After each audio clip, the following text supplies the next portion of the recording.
JC prepared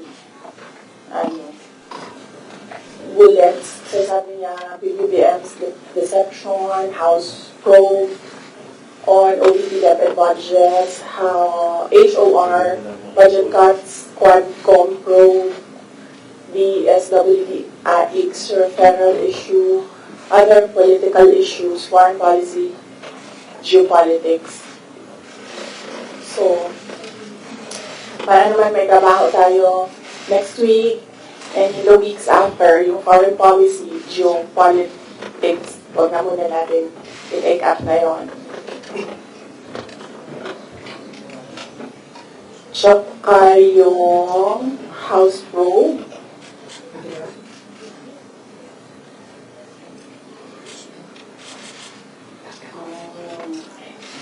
Antayin muna natin yung next House hearing. Kasi kulang pa yung mga sinasabi doon for me to answer. So, antayin muna natin yung House hearing before we talk about the House probe. And then sa Quad Committee, hindi pa naman nila nasasali yung pangalan ko doon. But I heard na gusto nilang isali yung pangalan ko doon. So, antayin na lang natin pag nasama na yung pangalan ko doon. And then, sa DSWD-AX, answered by Norman Valoro already. And then, other political issues, sa susunod na natin i-take up. Okay, so wala na tayong pag-uusapan. Thank you. Okay, so, saan ba ako magsisimula?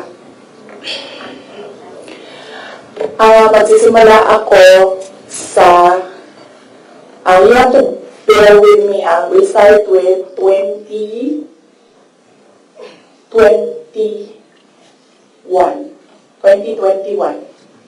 Doon tayo magsisimula sa 2021. So, doon muna tayo kay PRD, then mag-move tayo kay BBM, and then we'll move to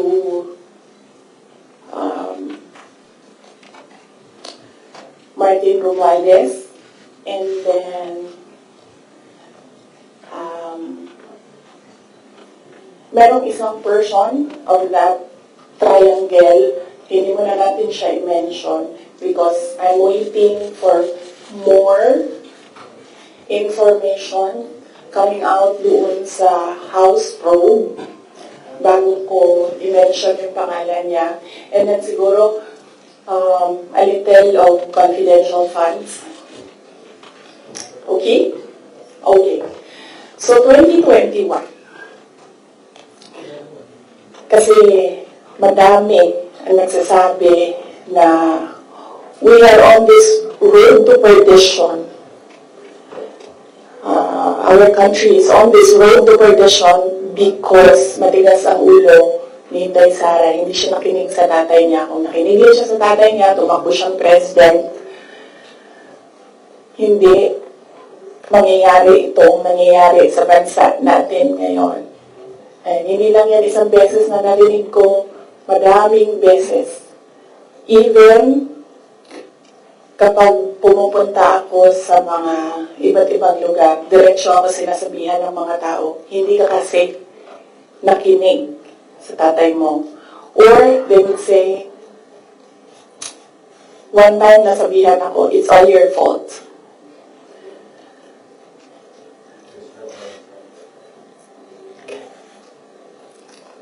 Alam niyo kasi, I don't like talking about my life. I don't like talking about my feelings.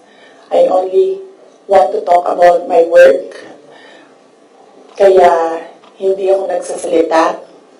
Pero, ganito yung nangyari. PRD never, ever asked me to run for president.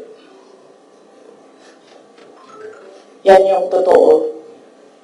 7 times niya ako pinuntahan sa bahay ng nanay ko, sa bahay ng asawa ko. Hindi siya talaga nagsabi sa akin na tumakbo ka for president. In fact, sinabi niya sa akin, huwag kang tumakbo for president kasi nanggaling ako dyan, mahirap siya na trabaho, anak kita, naaawa ako sa iyo to go through what I had to go through. Yan ang sinabi niya sa akin, paulit-ulit. And sino ang witness ko to say na totoo ang sinasabi ko? Yung nanay ko. Because sa 7 discussions na yon, nandoon ang nanay ko parati. Nakaupo, nakikinig, hindi nagsasalita. There was only one time, one discussion na nagsalita yung nanay ko. Nilagay ko yung nanay ko doon para makinig siya sa aming dalawa ni PRD. So, on the hindsight, maybe ginamitan ako ng reverse psychology ni PRD, hindi ko alam. Siya lang ang nakakaalam kung bakit paulit-ulit niya sinabi sa akin, huwag ka tumakbo for president. Kung magkaroon kayo ng pagkakataon na tanungin niyo siya bakit. Another proof na hindi ako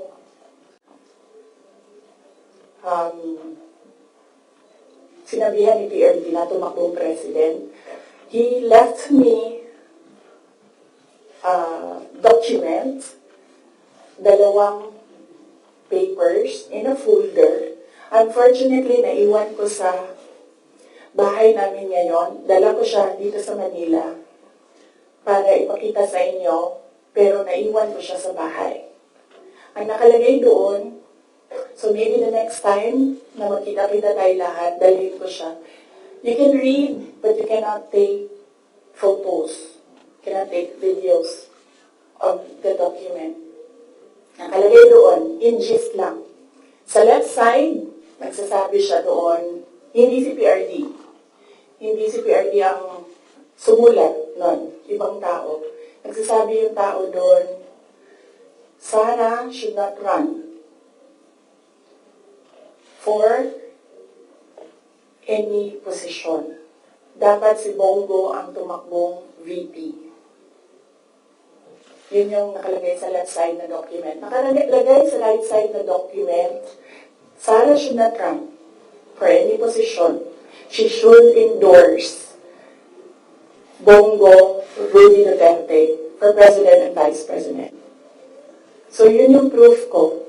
Yun yung dala-dala ni PRD na document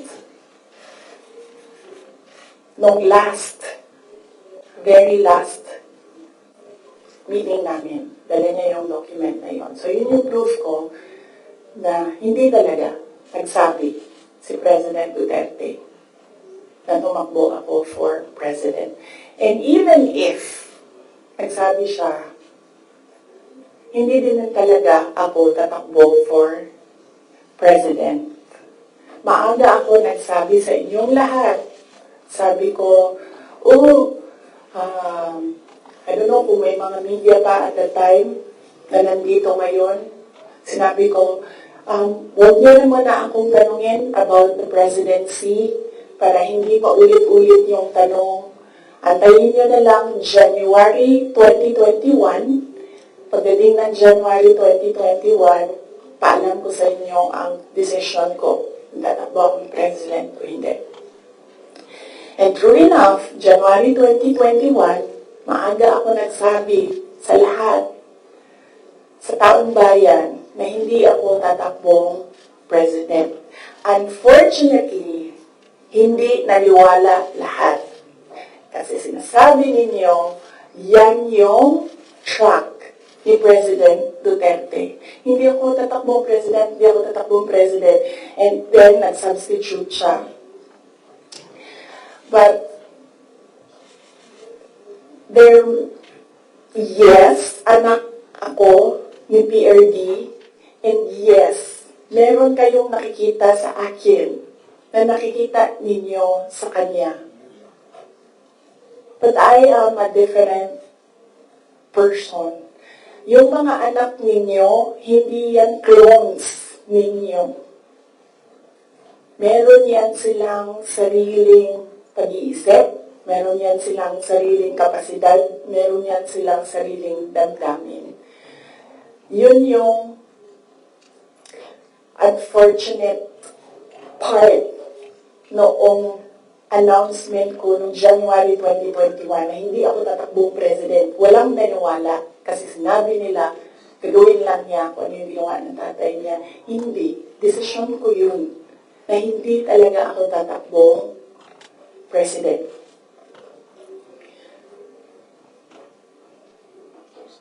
Because at that time, ang gusto ko, at pangarap ng lahat siguro na mayors, maka 3 consecutive terms ka as mayor. Okay. So, klaro na yun. May questions doon? Yes, ma'am. Sino po yung nagsulat doon sa folder? Unsigned siya, walang pangalan, and I think sinadya nila na wag lagyan ng pangalan yung dalawang letters kasi it was really a Sara bashing document. It did not say anything nice about me. So, I think sinadya nila na hindi sabihin sa akin kung sino yung sumulat ng dalawang documents. How did you feel po when you see those documents? Wala naman akong problema sa sarili ko. Alam ko kung anong kakayahan ko, alam ko kung anong kapasidad ko, alam ko kung ano yung kaya kong gawin. So, kung ano man yung sabihin nila, nung 2 tao na yon, hindi siya makaka-apekto sa akin. Meron, yes, yun. Sige. Good morning, Michael of Reuters. Why are you telling all these details to us now? What's the context? Ang context nito is the sit-down that I promised everyone. And sabi ako na mag-sit down ako. Merong mga questions noon na sinabihan ko kayo na it needs to sit down. Pinut off ko yung sit down na yon. Sabi ko nga, I don't like talking about my life. So, hindi ko siya ginawa. Related siya sa letter A, PBBM's deception claim versus VP SD. So, kailangan ko kasi sabihin sa inyo ang simula hanggang ang huli. So, chronological order ko siya para maintindihan niyo yung kwento. So, yun. Yung deception. Actually, nung narinig ko yung deception,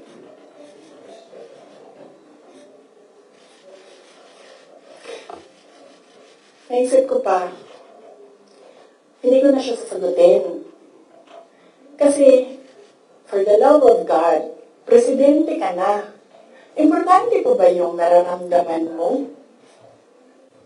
Di ba kapag presidente ka, hindi na importante yung pagod mo, yung luha mo, yung fatigue mo, yung stress mo. Hindi na siya importante. Because when you are president, importante dyan yung nararamdaman ng taong bayan, yung bansa.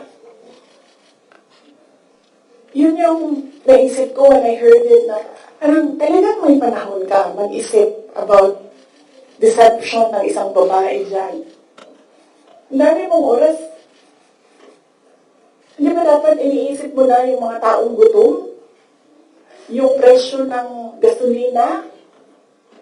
Yung darating na Christmas, kung sino yung maka-afford ng spaghetti, ng mango float, ng mga importante sa Noche Buena, ng mga bahay-bahay. Di ba yun yung... So may panahon ka talaga na mag-isip na, oh, this girl. So, inisip ko, hindi ko nasasagutin. Sandali lang hindi ako nag-okay. Pero sobrang lamig niya na yung sipon, sir, ang issue.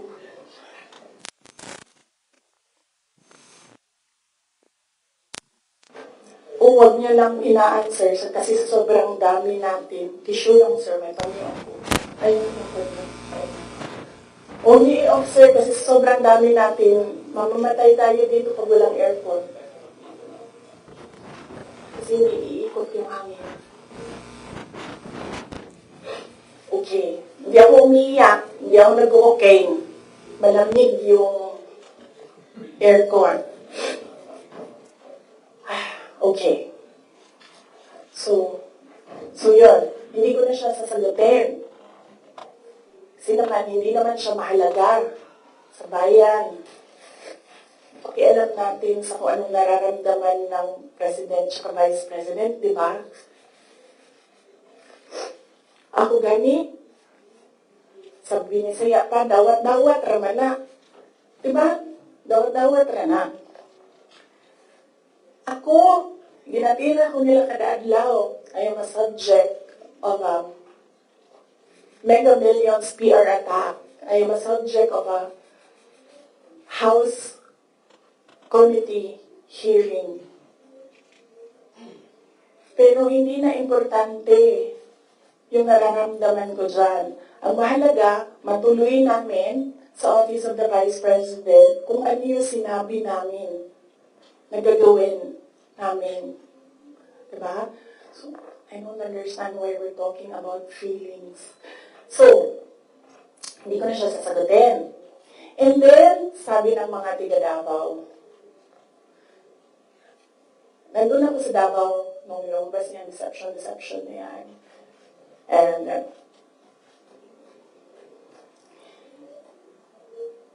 iba-iba na yung reaction ng mga tiga Davao. And lahat, hindi maganda yung reaction. Yawa na, siya na'y nangilad, siya pa'y nang budol, siya pa'y bagagnaw, na musulti, na I was deceived. So I thought, well, I will not talk for myself, but I will talk for all the Filipinos na ang nararamdaman nila ay hindi nabalik ang justice ng boto nila.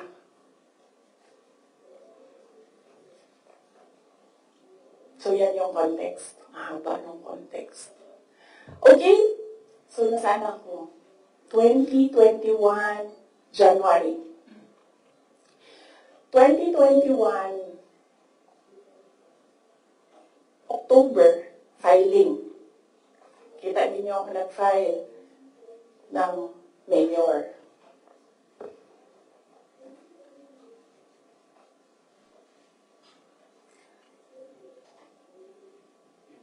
Mayor talaga yung tatakbuhan ko.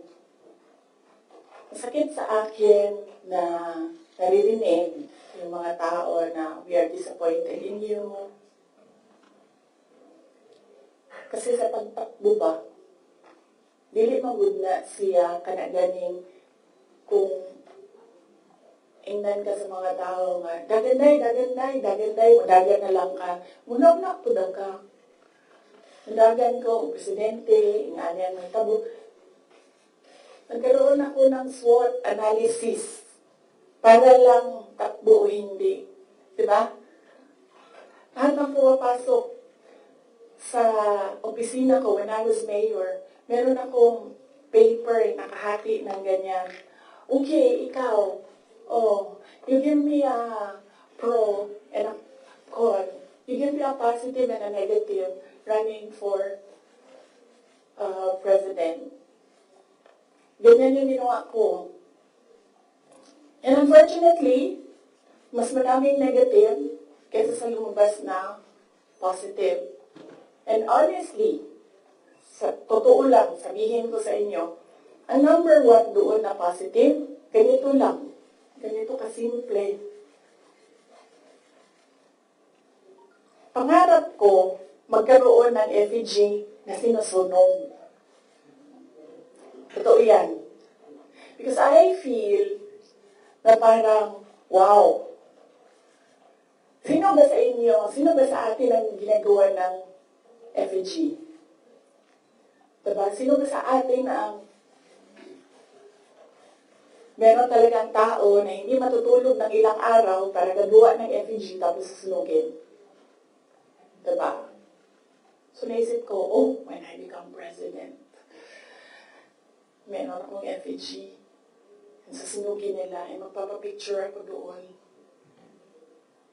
Kasi hindi lahat ng tao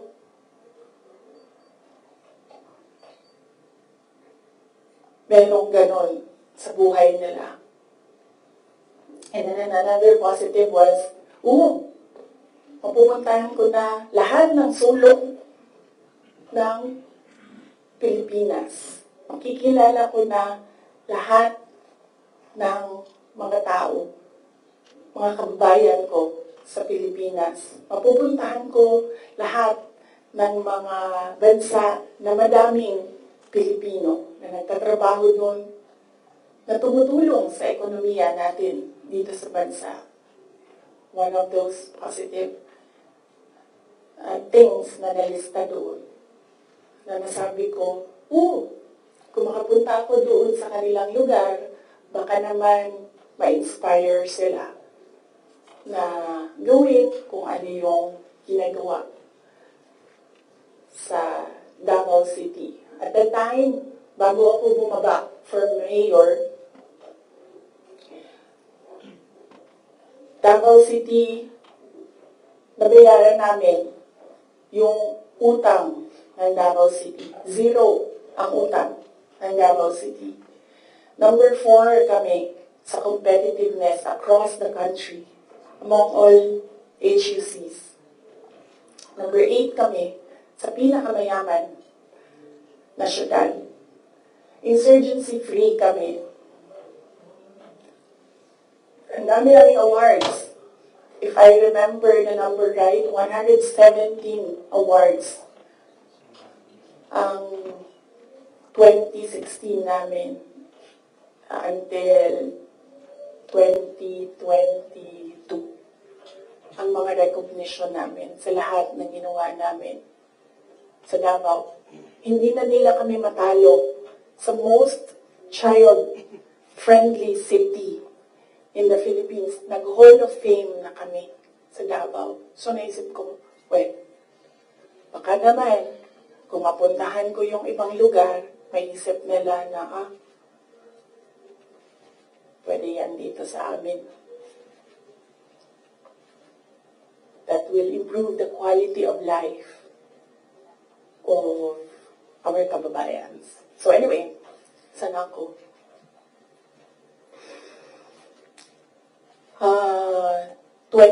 October, nag-file ako.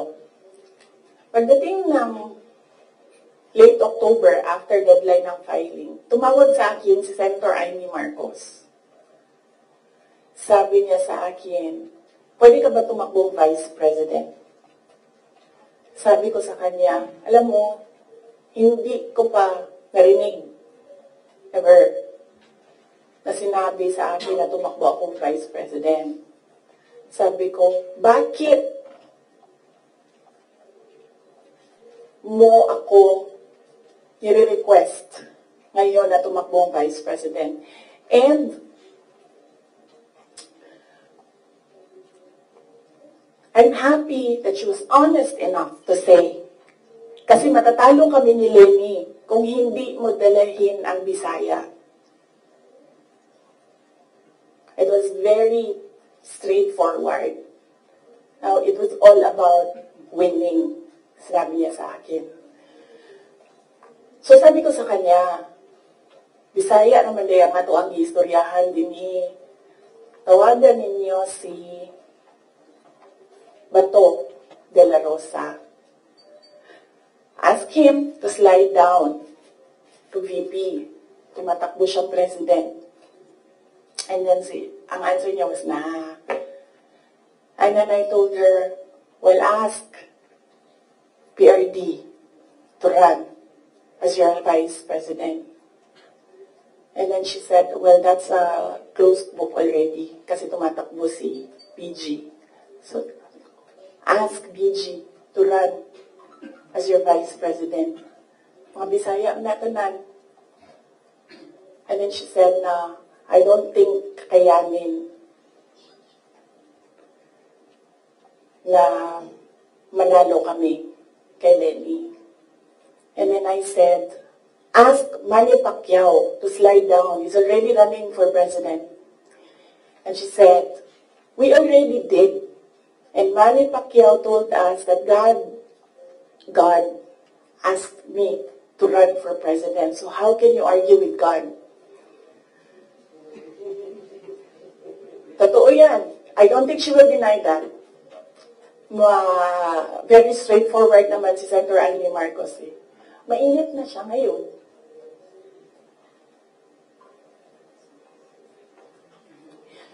So, I said, sabi ko, it's never been talked about.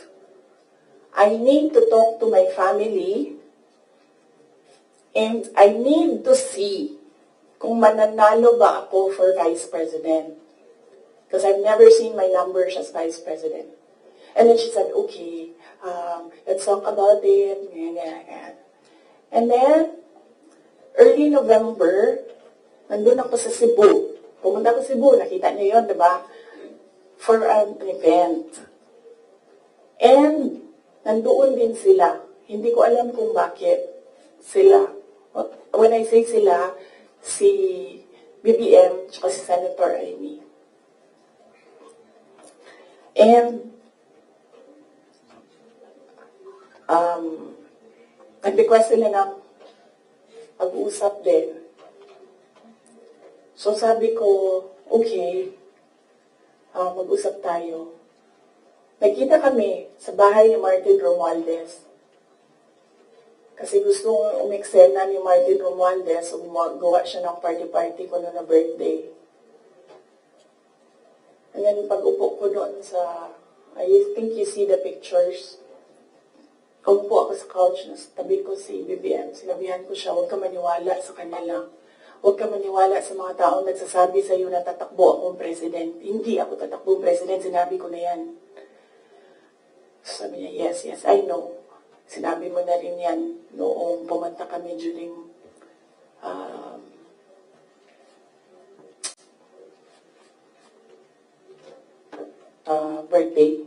birthday ko. May 29 ata sila pumunta sa Davao. So, okay na yan. And then, we had another meeting na wala na si Martin Romualdez. Because, hindi naman talaga siya kasali. Sinisiksik lang niya yung sarili niya. Totoo yan. Ito yan. Papunta tayo kay Martin mamaya. Gusto niyo? Tawag sa kanya ng mga kasamahan niya doon sa house, Tambi!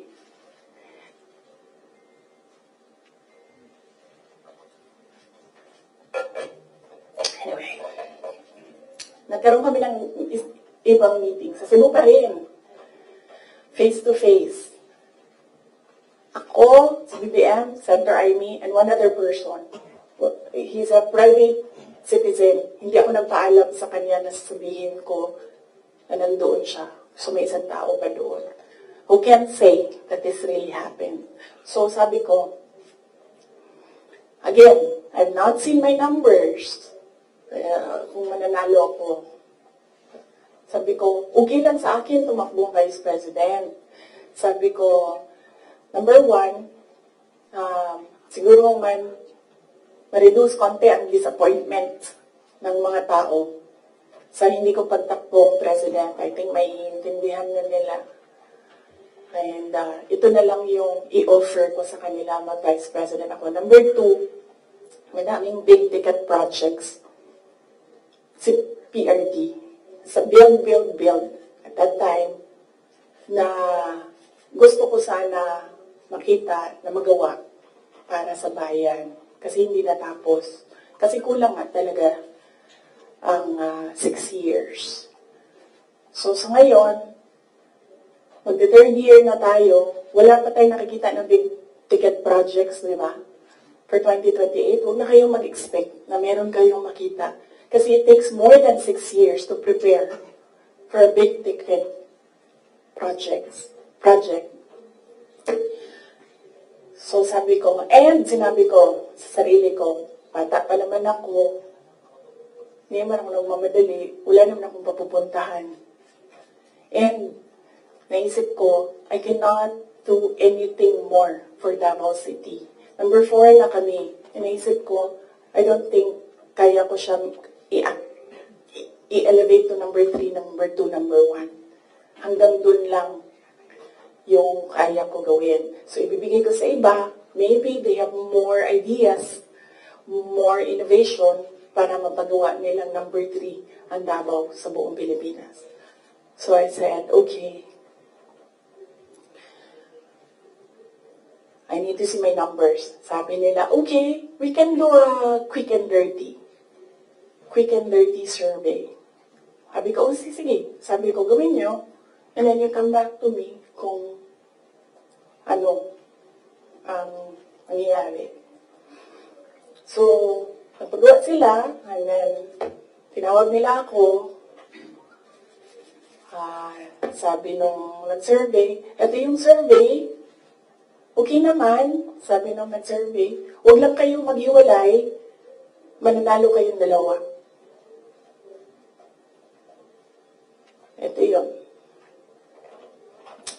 Hindi pwede mag-picture, pero pwede ko ipakita sa inyo mamaya. Kinoveran lang namin yung mga private citizens dito sa photo na ito. Ito, pinresent yung survey.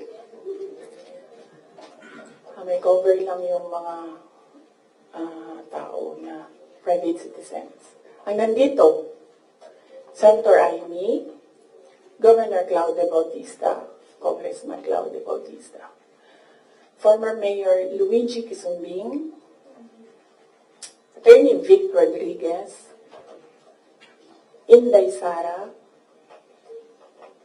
the infamous Vice President BBM Sandro Marcos. Pwede niyo tingnan mamaya. Bawal mag-picture ha. Okay. So sabi ko, okay, balikan ko kayo, kausapin ko pamilya ko. Kinausap ko, mama ko. Kinausap ko yung dalawa kong kapatid, si Paolo at si Baste. Umupo kaming apat. Sabi ko, takbo akong Vice President, ito yung mga rason. Sabihin niyo sa akin, bakit hindi ako tumakbong Vice President? Walang sila sinabi. Ang sinabi lang ng mga kapatid ko, anong matulong namin sa iyo. And then sabi ng nanay ko, okay, sige. And then, sumulat ako ng letter, in-address ko kay PRD. Sinabihan ko yung kapatid ko, si Baste, kinausap ko siya. Sabi ko sa kanya, kaya mo ba ang gawing number 3 itong Davao City? Kaya mo ba saluhin? Kasi kung hindi mo gusto, hindi mo pa kaya, hindi ako tatakbong Vice President. Sabi ng kapatid ko, kaya ko, gagawin namin.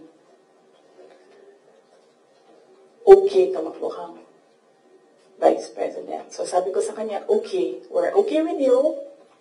Pakidala nitong sulat kay PRD. Sabi ng Baste, ginanon doon ni PRD, and then ginanon niya. And then he said, no, wala na akong masasabi. Diyan. So,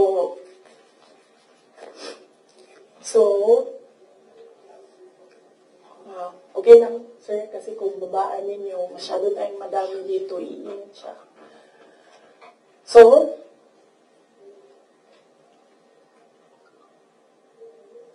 tumakbo ko ang Vice President, alam na natin lahat yun. Ginawa ko yung kampanya, alam na natin lahat yun.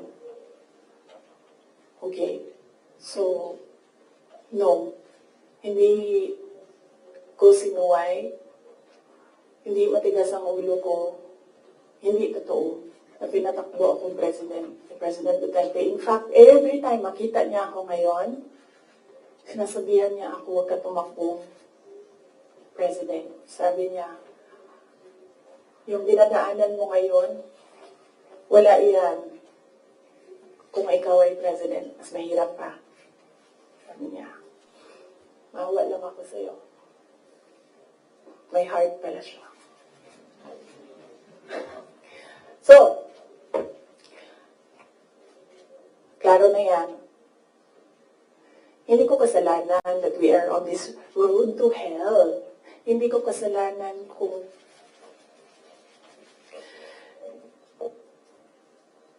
hindi marunong. Kasi kung alam mo naman na may kakulangan ka, bibilisan mo yung gagawin mo para mag-catch up. Hindi ka naman uupo lang doon na parang, may kakulangan talaga ako, ganun talaga. Hindi ganyan. So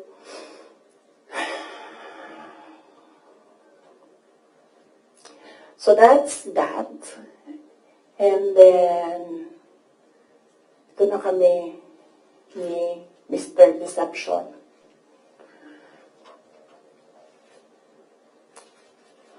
Sabi ko sa kanya, dalawa lang.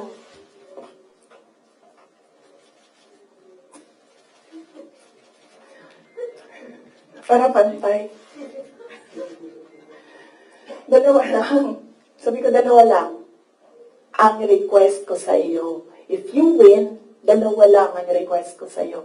And I think, I requested this na one-on-one kami online. Pero, meron akong nabasa somewhere na merong nakikinig sa side niya. Kasi nag-post yung taong yun. Pero yun yung request ko at the time. Kami lang dalawa. Sabi ko sa kanya, pag nanalo ka, dalawa ang hingin ko sa'yo. Unang-una, yung trabaho ko. I want to work sa security sector. Kasi there will never be development kung hindi solid ang security backbone mo. Hindi ko sinabi sa kanya yan. Pero, tinanong niya ako, bakit Department of National Defense? Sabi ko sa kanya, kasi karamihan naman ng problema ng insurgency, ng terrorism, nandyan yan sa Mindanao. Kinalakihan ko yan, naiintindihan ko siya. In fact, nung bumaba ako, insurgency-free na ang Davao City. So, naiintindihan ko siya. Yan yung gusto ko na trabaho. He said, readily, he said yes. And then, ang isa, sinabi ko sa kanya, itong trabaho na ito, maiiwanan ko yung mga anak ko. Naiintindihan ko yan. Handa ako dyan. Pero humihingi lang ako ng tulong sa iyo na suportahan mo yung air travel ko. Kasi maiiwan yung mga anak ko and gusto ko lang na pag kailangan nila ako, makakauwi ako sa kanila. Kasi itong mga bata na ito, lumaki sila sa akin. Since birth hanggang nag-decide sila na hindi na sila tatabi sa akin sa tulong. Nasa akin sila gabi-gabi.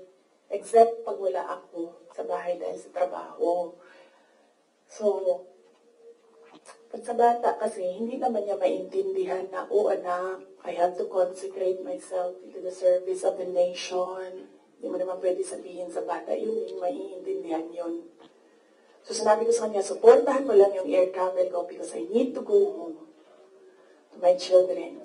Kasi kahit na Vice President ako, gusto ko pa rin na maalala nila na nandyan yung nanay nila dahil sa loob ng bahay. Hindi naman Vice President tingin sa akin ng mga anak ko.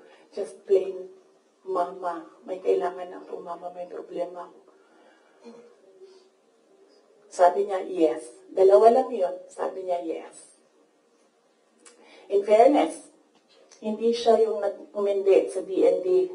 Hindi totoo yan na hindi binigay sa akin. Binigay yan.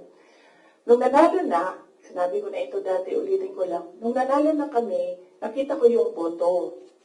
And then I realized, sabi ko, gagawin talaga ng mga tao na ipaaway kami para masira yung partnership. Yun talaga ang gagawin. Lalong-lalo na ng mga yellow, ng mga liberal. Kasi yun yung gusto nila. So sabi ko, they will exploit this. And dahil nasa DND ako, araw-araw ako pagdududahan, anong ginagawa ng babaeng yan dyan? Saan na ginabuhat? Asam na siya gaadto? Planning ako dita? Planning to overthrow the government? Kasi DND yan. Hawak mo ang military. So sabi ko sa sarili ko, ayaw ko na magtrabaho ng ganun. Na araw-araw ka pinag-iisipan na meron kang gawin. Samok ka siya ba? Magtrabaho ka o ninatay nga na intriga. Madaot lang imuhang kamada. So yun ko, sabi ko sa kanya, pwede ba ako lumibat sa education? Kasi 3 naman yung plataforma ko. Mapayapang pamumuhay, trabaho, edukasyon. So sabi ko, pwede ako lumipat ng DepEd. Sinabi ko din sa kanya kung bakit. Ayaw ko na intrigahin ako. And then he said yes. So napunta ako sa DepEd. And then the other one, sabi ko, supportan mo yung air travel ko. Sabi ko, di na nangyari yun. Pinilit namin, hindi na natupad yun. Isang beses sinabihan ko siya. Sabi ko, pwede ba sabihan mo yung 250? Kasi ako ang priority. Hindi ikaw. Kasi yan yung usapan natin. Kasi naiintindihan mo, di ba? Na meron akong maliliit na anak. Kasi namin siya, do I have to tell them? A semi-British accent. And I said, of course. Kasi presidente ka, ikaw magsabi. So, hindi na. Isang beses. And then one time, priority daw si Lisa. Hindi ko alam kung anong trabaho niya para sa bayan na ito. And then one time, priority daw si ganyan. So, I said, okay. This is,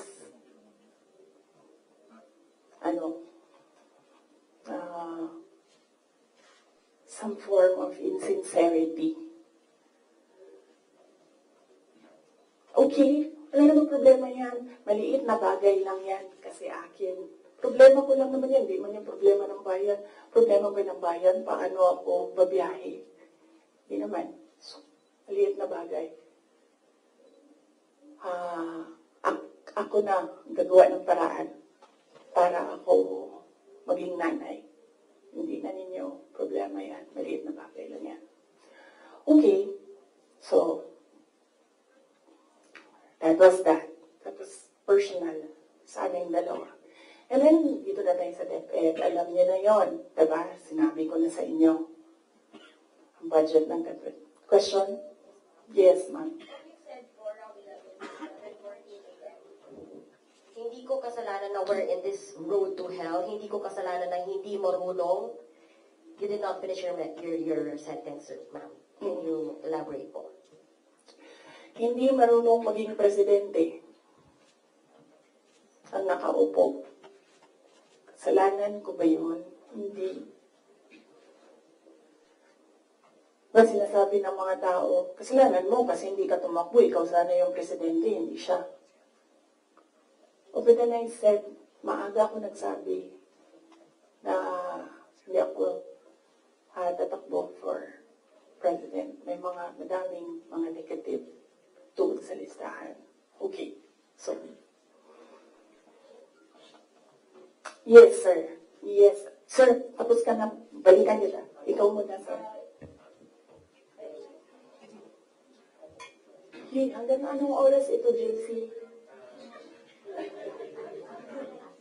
It's up to you, ma'am. To you?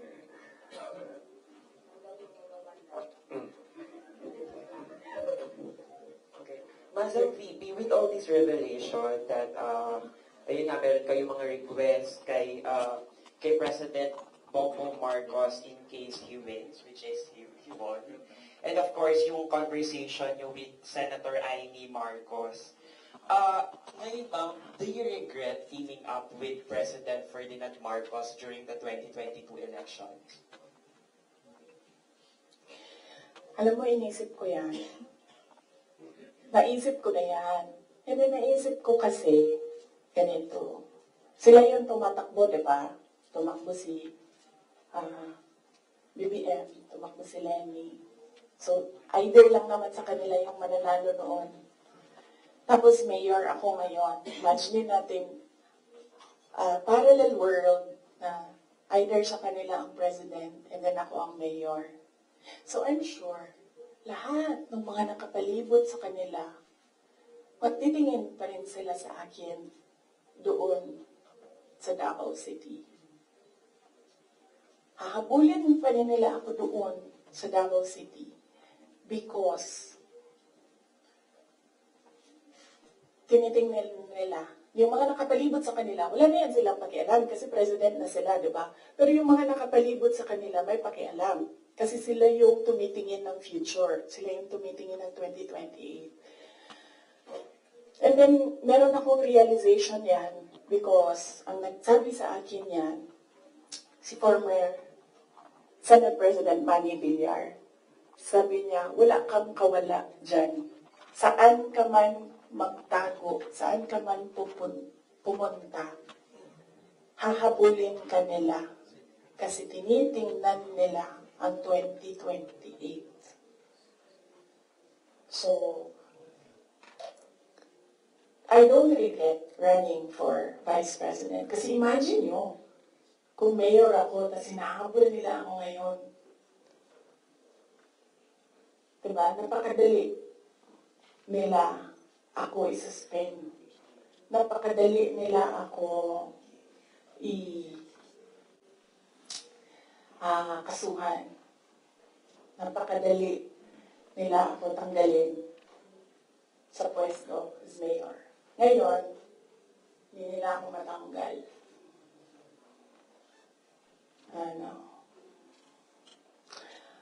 They can drag me to hell. Pagdating nila dun, ako pa rin yung presidente ng impyerno.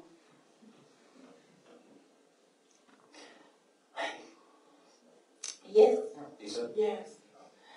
Pero ako ng ballpen, lagyan ko lang ng note kung saan ako nag-stop kasi para alam natin saan tayo mag-start. Mamaya. Kung sinabi po na hindi kayo nagsisi na tumakbo kayo for Vice President, pero nagsisi po ba kayo na nakipag-tandem kayo kay President Bongbong Marcos? Hindi man ako na-request ni Bibi Lenny na tumakbo Vice President niya. No, hindi ko pinagsisihan yung pagtakbo ko as Vice President. And hindi ko din pinagsisihan na makipag-tandem ako sa kanya. I'm sure merong rason ng Diyos kung bakit ako nilagay dito sa upuan na ito, sa ilalim ng seal na yan. Para rin siguro sa kanya, para kay BBM, or para sa bayan, hindi ko alam kung anong rason ng Diyos. Sometimes, or all the time, hindi natin nakikita ang rason ng Diyos. Nakukonect na lang natin siya kapag meron ng ibang nangyari sa buhay natin. Siguro, yun yung rason. Para, ganito, gawin ko, bullshitin ko sila ng bullshitin. Bullshit kayo lahat. Drag me to hell. Sorry sila mo na kasi hindi pa sila nakatanong. Marlo, good morning, VP. Since wala po kayong intention to run for Vice President from the very beginning, can we say na napilitan ba talaga kayo, and without yung call ni Senator Amy, masasabi niyo ba na nagamit lang kayo para lang manalo si President Bongbong Marcos sa pagpapangulo? Napilitan, hindi. Very rational yung decision making ko sa pagtakbo as Vice President. Sinabi ko kanina. Ganon din ginawa ko. Nilista ko yung positive, nilista ko yung negative.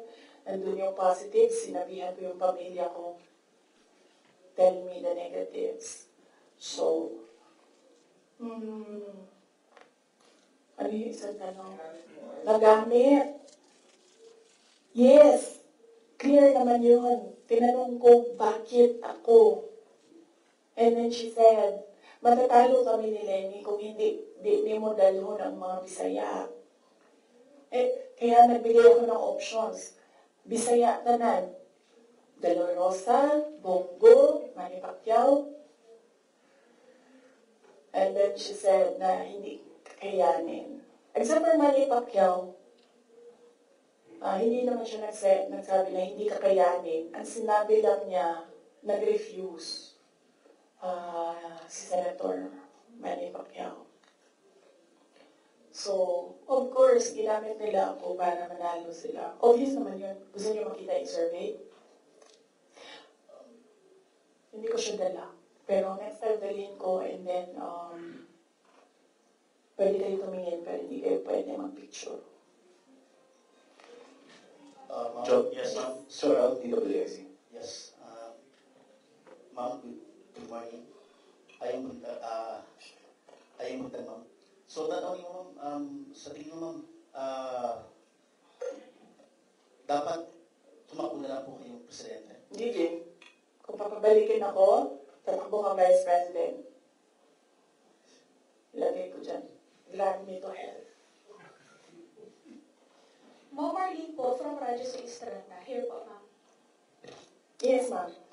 Ma'am, having said na hindi mo kasalanan, na hindi mo marunong maging presidente, yung nakaupo ngayon, ibig sabihin ba hindi po kayo kontento sa trabaho po ni Pangulo? Kaya nga, umalis ako, di ba, sa administration. Hindi ko na gusto yung mga naririnig ko doon. Hindi ko na gusto yung mga nakikita ko doon. Kayo, kung gusto niyo ng pera, natatakot kayo, kayo na. Huwag niyo na ako isali. The reason why, noong 2016, ito, sidebar na lang ito kasali na, tayo tatagal nito. Huwag na yan. Sige. Hindi. Hindi ko na gusto. Kung presidente niyo siya, okay lang. Ako, hanggang vice president lang ako. Hanggang number 2 lang itong bansa na ito. Wala itong number 1 para sa akin. Yes? Bea, mag-order. Yes, ma'am. Hi, ma'am. Kanina po kasi sinabi niyo na, ma'am, here. Yes.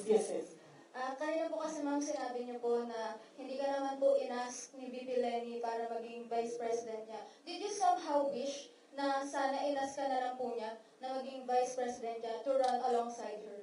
Hindi, ma'am. Uy, ginuong ko, uminaog si Lenny. Guklod, mangyapon na nila si PRT, di ba? Mag-ICC, gihapon na nila. Somewhat na. Si Trillanes o si Lenny, magkaumay man na sila. So, kung presidente si Lenny, ilahagapon ng ICC. Alam niyo ba bakit hindi umuusad yung ICC? Kwento ko sa inyo next time. But, masyado na kayong madaming material. Pwede natin i-cut ito. Rep Mendoza. Ma'am, Sorry, Oh. ma'am. Ma'am, may hanging question ako sa inyo the last time kasi Oo. ito yung tungkol doon, yun nga, you're referring nga yung tungkol doon sa tandem ninyo with President BBM. And do you feel po ba, may regret po ba din kayo? Kasi yung mga supporters ninyo were forced to vote for the President as tandem. Yun nga yung sinasabi ko before na kasi may mga supporters si President Marcos sinasabi na budol din sila sa Nino? inyo. Budol ako. Oo, nabudol din daw kayo sa nabudol din sila sa inyo. Tapos parang ganun sinasabi ng mga loyalista ni BBM na bumoto sa inyo as tandem. So, pwede na po ba masagot yun, ma'am, kung sa tingin niyo po ba bumaba yung pagbaba ng inyong suporta sa mga loyalista ni BBM ay parang enough po ba sa inyo na or nasa mali po ba na bumaba yung suporta ng mga loyalista ni BBM sa inyo? Hindi ko alam kung ano yung nire-refer nila na nabudol ko sila. Hiningi nila sa akin yung kampanya ko, binigay ko sa kanila, nanalo sila. So, saan na nabudol? Nung tumulong ako sa administration, ang DepEd was, top 3? The morale of the teachers were so high na they were happy maghirap na magturo, rain or shine, doon sa mga classrooms. So, saan na nabudol? Sa akin ba yun, kung number 3 ang DepEd? Ako ba ang presidente? Hindi. Sa kanya yun. Cabinet member lang ako. Diba? Accomplishments ng DepEd. Sa akin ba yun? Hindi. Sa bayan yun. Accomplishment yun ng president. So, budol. Ms. Aracel Garcia, Fuji TV. During during the time of your dad as president, he was not also having good terms with the Vice President Lenny. And now apparently, parang naging, naging president yon on this administration as well. How do you feel about that? And my follow-up question would be, are you looking into running on 2028 as president? Okay. So,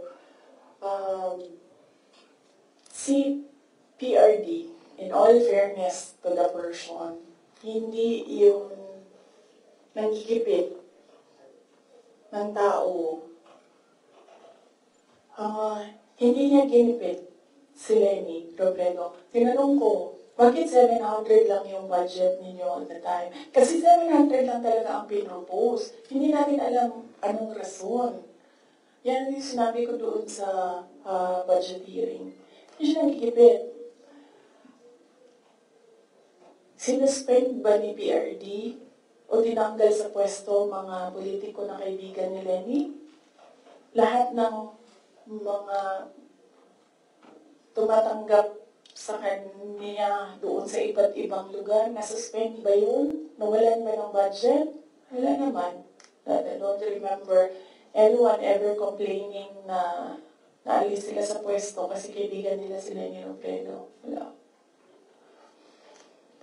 So, hindi yan siya mahilig maggipit ng kalaban. Kung maalala niyo, kalaban niya, mortal kalaban niya sa politika. Hindi sa personal na buhay. Sa politika, si Speaker Nograles, never yon nagipit sa Davao City. Si Trillanes, yan.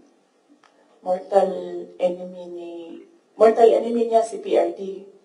Si PRD thinks nothing of him.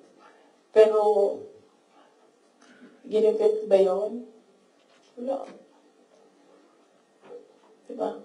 Kita nga natin siya kung saan-saan. Kita nga siya sa kasamang Lance Mego, Diba? Newswatch Plus. Good morning, ma'am. Hello. Good morning. Yes, sir. Good morning po. So, Since we're on the topic of the election, 2022 elections, recently po kasi nagkitan si Pangulong Bongbong Marcos at si Vice President Robredo sa isang event sa Sorsogon. And may sinabi po si BBM, si Pangulong Marcos na this may be a step for political reconciliation. How do you feel about this meeting and that statement? Wait lang ha. And the 2028 question, ma'am. Oo. Sa sunod na lang yan, ma'am. Ano ba yung sinabi ko na date? Kailan nga ba yun? Fourth quarter of 2026. Fourth quarter of 2026. So, kung mag-advise ako kay Lenny,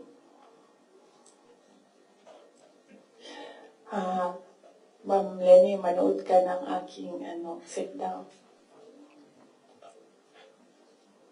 Yan lang. Wait, hindi ko na ituloy ito. Hello, good morning po, Sir Edison. Vice President. Ang Papa niyo po ang naggawa ng desisyon against all Filipinos na may libing si Marcos Sr. sa libigan naman ng bayani. Ano na po ang nangyari ngayon? Nakalimutan na po ba ng nakaupo ngayon? Maraming salamat po. Hindi ko alam. Pero isang beses sinabihan ko talaga si Senator Amy. Sabi ko sa kanya, kung hindi kayo tumigil, huhukayin ko yung tatay ninyo. Itatapon ko siya sa West Philippine Sea. Sinabihan ko si Senator Amy. One of these days, pupunta ako dun, kukunin ko yung katawan ng tatay niyo, tapon ko yan dun sa West Philippine Sea. I don't think sumagot siya. Hindi ko maalala. Nandun pa yun sa group chat. Mayroong mga nakakita. May ibang tao. Pero Senator Amy naman, kilala niyo naman siya, di ba? Diretso yun magsalita. Hindi din yan, hindi siya, she's I believe, a sincere person.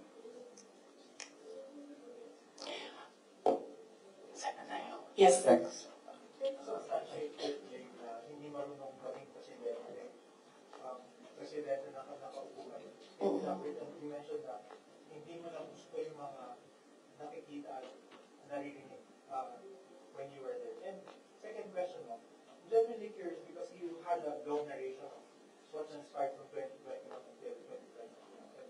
There was a lot of negotiating and there was a lot of political discussions on who to run, who will step down. But I'm genuinely curious about where's the public in all of these discussions? Where did you ever discuss policies, platforms? Because it's as if this political family is discussing the future of the country without regard for the public. And you mentioned that the context of all these of this press call is to give justice to the 30 million plus Filipinos who voted for you as president. Yes, oo. Unahin ko muna yung last question. Last question was, hindi ko alam sa kanila. I mean, you should ask the president kung ano yung platform niya. Pero very clear yung platform ko. It was continuity of build, build, build. It was mapayapang pamumuhay, edukasyon, at trabaho. Very clear. And when I won, it was still mapayapang pamumuhay and trabaho and edukasyon, all related to security. And noong hindi ko nakuha yung overarching na sector, I focused on education. Siguro yan na rin yung sagot sa unang question mo. Paano ko nasabi na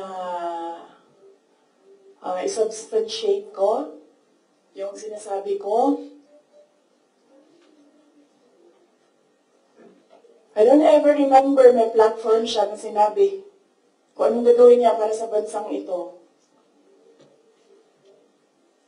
Di niya sinabi ano ang gagawin natin sa food security. Wala siyang sinabi kung anong gagawin natin sa inflation na darating. Kasi alam naman natin na at the time na darating yun eh. Kasi nakikita na, na-forecast na siya. So, yan yung pagsasubstantiate ko sa sinabi mo. I don't ever remember, may plataforma siya, I don't ever remember him discussing kung ano ang gagawin sa problema ngayon. Alam niyo noon, pag pumupunta ako sa 7-Eleven, expensive yan na tindahan, di ba? Ay, sorry, 7-Eleven. Pero yes, expensive sila. Kasi, ano sila, go-to. Mabilis ka makabili, nandun yung kailangan mo. 1,500 ko noon. Bili na ako ng corned beef, bili na ako ng tinapay, bili na ako ng ano-ano. Ngayon, ang 1,500 ko, tsokolate na lang ang mabili ko. Tsaka ice cream. Wala na ang corned beef, wala na ang tinapay. So, yes. Just very quick follow-up. Oo. Did the conversation happen between you and Senator Irene? You mentioned na tatawag. Hindi kasi conversation yun eh, group chat yun. Tapos, noong banat sila ng banat, sinabihan ko na talaga siya. Sabi ko, one of these days, hukayin ko talaga yan. Tapon ko yun once Philippine Sea ang tatay ninyo. Okay, so pwede tumuloy na muna tayo. Ha? Kasi gutom na ako. Ma'am, Ma'am, Kelly Cordero po from Bawang Radio. Ma'am, sinabi niyo po na hindi niyo nagugustuhan po yung pamamalakad niya ni PBBM. Kung irarank niyo po, in a scale of 1 to 10, 10 is the highest, ilan po ang rate niyo sa performance po ni PBBM? Nasabi ko kanina, 10 is the highest, 1 lang ang rating niya. Sabi ko na kanina, di ba, kung kayo gusto niyo, wala man akong problema. Huwag niyo na lang ako isali. Ako, hanggang number 2 lang ako. Wala yung number 1 ng Pilipinas ngayon. Kung mayroon man, ang daming number 1. Iba-ibang direksyon sila. Box follow-up. Follow-up lang po, since you mentioned na President Ferdinand Marcos, you don't remember at all him discussing with you kung ano yung platform niya when he ran for the presidency. Pero kayo po ba, did you insist na parang sa part ninyo, this is what you want for the country? Yes. Yes. Oo. Sa kanya or sa tao? Sa kanya po. Nung nagdi-discuss kayo na dapat po may plataforma tayo. Kasi naman, di ba, ang expectation mo, pag tumakbo yung tao, meron siyang sinasabi na gagawin niya. And, pasensya na. Pero nung nakaupo ako doon at the time, hindi ako nakikinig sa kanya. Ang narinig ko lang, sama-sama tayong babangon muli. Apparently, yun lang yung naririnig ko. And when you say, sama-sama tayong babangon muli, you will do something to make this country the best that it can be. Kasi sama-sama tayong babangon muli, di ba? So, ibig sabihin, walang maiiwan. But apparently, madami ang naiiwan ngayon. Yun lang naririnig ko noon. Ang mali ko ata is nag-assume ako na when you say, sama-sama tayong babangon muli, gagawa ka ng mga bagay para sa bayan at para sa taong bayan. Nag-assume ako na ang gagawin niya ay mas maganda pa, mas maayos pa, mas magaling pa sa lahat ng dumaan na presidente. Sir, ako din kaganyan sa'yo. Tapusin na natin ito. Otherwise, hindi tayo matapos ngayon. Babalik tayo bukas. Sabado. Ma'am, ikaw lang yun at ako, ma'am. Sila, they're once a weekend, ma'am.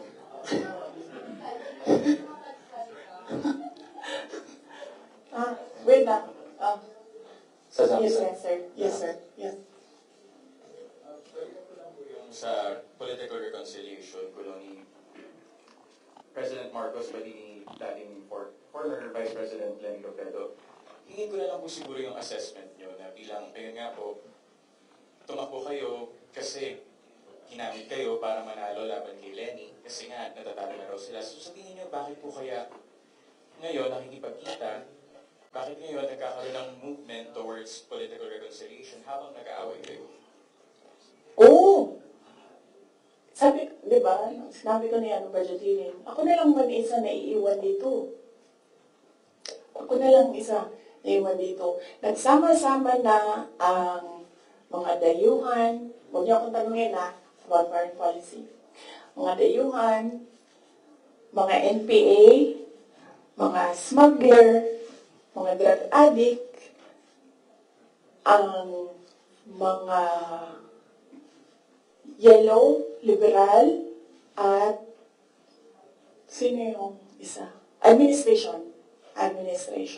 Sama-sama niyan sila lahat.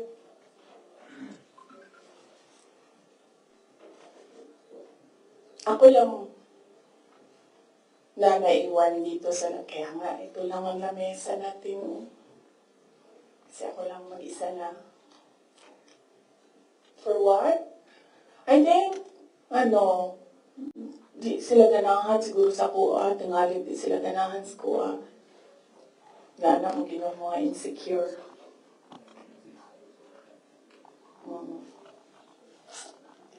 So, ang tagline ng OVP is, para sa Diyos, bayan, at bawat pamilyang Pilipino. Hindi na po ngayon. Starting today, ang tagline ng OVP is, drag me to hell. Sarap isang curious. Tama na. Tutuloy ko pa yung aking Punta pa tayo ka Martin Romualdez. After this, let's allow the Vice President to speak again. Oh. Sasaki-san. Yes, sir.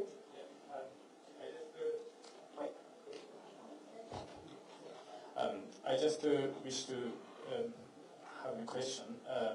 If you didn't participate, if you didn't join Unity as a vice president 2 years ago in the election, do you think BBM could not elected? And do you think that was better result for people of the Philippines? And also, do you feel your contribution was underestimated or ignored by the administration? Contribution to the campaign, to the election. Okay. Cool. If I did not run, would he have won? I do not know. I've not seen his numbers without my number, but I'm sure their side has seen his numbers against Lenny Robredo with and without Sara Duterte. So, I'm not seeing it. I wouldn't. Maybe I think they know that they will not win because that was what Senator Ivy said. We cannot win against Lenny Robredo without Visayas and Mindanao. Yes. The other one is, the other question is, Do you think if you didn't agree to be in a unity, maybe BBM would not be elected? Is that better result for the people of Philippines now, do you think? yeah. I wouldn't know as well. I wouldn't know if we would be in a better place if Lenny Robredo is president.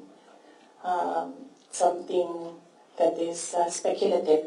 So I cannot answer the question if we would be in a better place if we had another president, not BBM. And also, do you think your electoral contribution was underestimated or ignored by the current Yes, I believe so, because we are here today because he said he was deceived. So yes, I believe yes. And they've been saying that in their communications.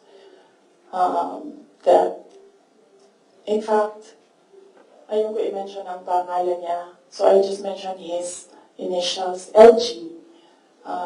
Yan ang sinasabi niya. She did not bring anything to the table. When in fact, I am here sitting down today to tell everyone they needed me. I don't need them.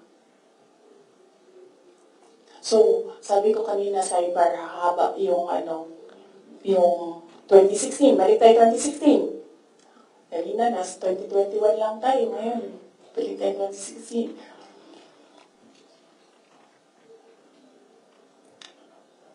Maalala ninyo, ayaw tumakbo ni President Duterte na president kung hindi ako tatakbong mayor. Paulit-ulit niya yan sinasabi, hindi ako tatakbo kasi si Inday Sara ayaw niya tumakbong mayor.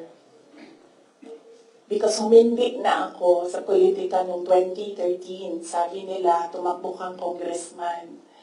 And I've never liked legislation. I'm better at execution. So, sabi ko, no, hindi ako tatakbong congressman. I'd rather work sa law office. So, 2016, sabi ko, no, I'm done.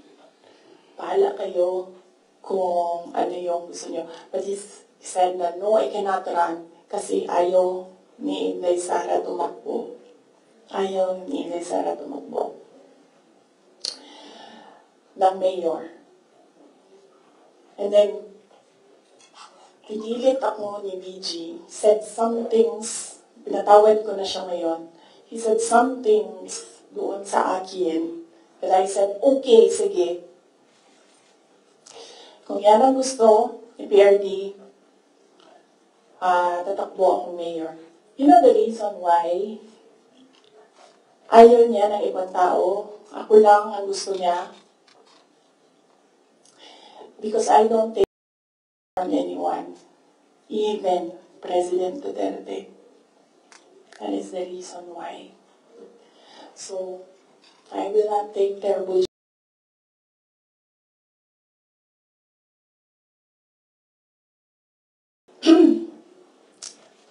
May I request the parents to give context doon sa sinasabi ng Vice President. Alam ko, nakikita, naririnig ng mga bata, pero bigyan nyo na lang ng konteksto na sometimes people curse.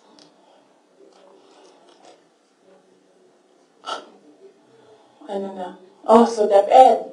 So, personal, and then, bakit ako nag-resign, umalis sa administration, DepEd. Alam niyo na yon. Sinabi ko na yan. 2 tao lang nagkukontrol dyan. Ulitin ko lang mabilis. Si Zaldico, Martin Romualdez. Kita natin yan. Tingnan niyo ang NEP, tingnan niyo ang GAA, tingnan niyo ang tingnan niyo ang NEP, tingnan niyo ang GAB, General Appropriations Bill, tingnan niyo ang GAA. Makikita ninyo ang galawan dyan.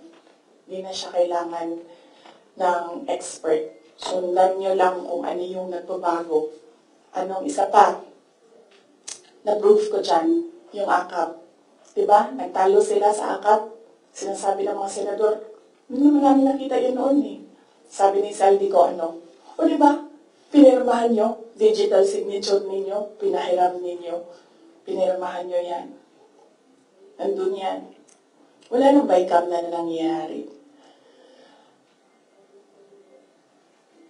At sa akin lang, presidente ka, di ba? So you have the full cabinet of experts, finance experts, nandyan sa iyo. So nakikita nila, di ba? Oh, President, Mr. President, ito po yung net natin. Pero pagdating po sa GAB, ganito na po yung nangyari. Di ba magtatanong ka na, ano nangyari?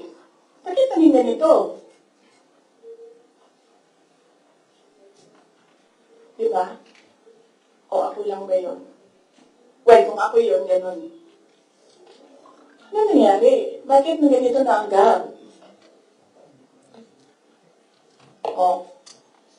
Pagdating ng Senate. Ano nangyari? Tingnan nyo. Bakit ganito na? Pagdating ng BICAM. Diba? Merong daming insertions. Walang paper trail and then suddenly sa BICAM nandoon na. Uy, di ba magtatanong ka? Bakit ganito? Ano nang ginagawa sa budget? Pero hindi ko nakita yun Hindi ko lang alam kung alam niya. But there is an expectation that alam mo, kasi ikaw ang nag-submit ng NEP, and nakita mo kung anong lumabas sa DAA. So there is an expectation na alam mo kung anong nangyayari sa budget. So, mayroong president na, okay, ito yung NEP. Then, after a few months, okay, ito yung yung rendering ko. Alam niya kung ano nasa page 2.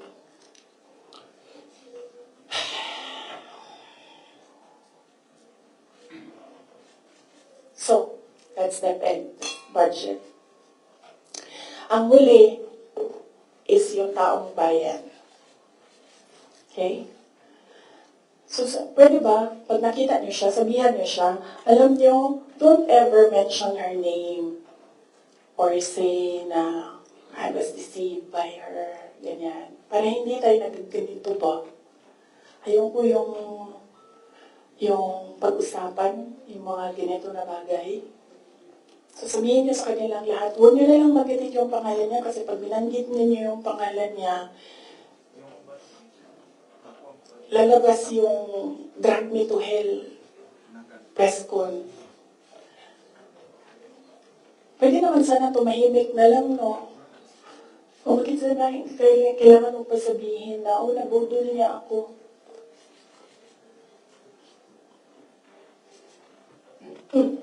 So, taong bayan.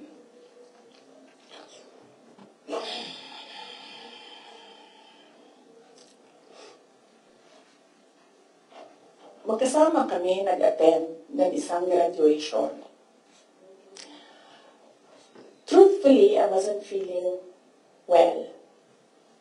Kasi kinukulam nila ako. Andiyan na sila, umabot na sila sa kulam. Nagsama-sama na silang lahat. Kinukulam pa nila ako. So I wasn't feeling very well. Pero I had to go. Kailangan ko pumunta. Kasi para naman sa graduates yun. Hindi para sa akin yun. It's their happiest day. So nagsama kami. Sama kami, katayo kami, doon. And, merong isang graduate na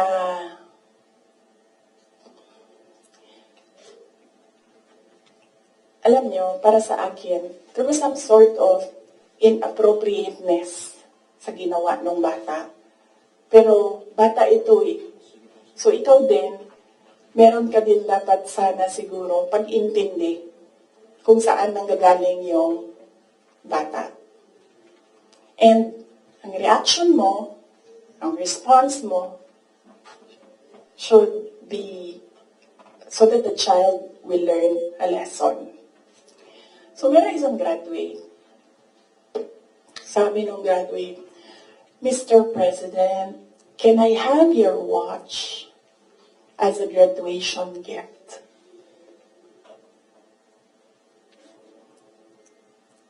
And narinig ko, tabi ako, di ba? Narinig nung katabi ko. Narinig nung katabi ng katabi ko. But apparently, this guy, di niya alam kung ano isasagot niya. So ang ginawa niya, pinaulit niya sa bata. What did you say? So this time, syempre bata, hindi niya alam ba saan yung inulit ng bata, louder this time. Mr. President, can I have your watch as a graduation gift? Ang sagot niya, why? Why will I give you my watch? At that point, sakit na ako. I wasn't feeling very well. Nandun lang ako, nakakatayo ako dun kasi may gamot ako. Gusto ko tanggalin yung ulo niya ba?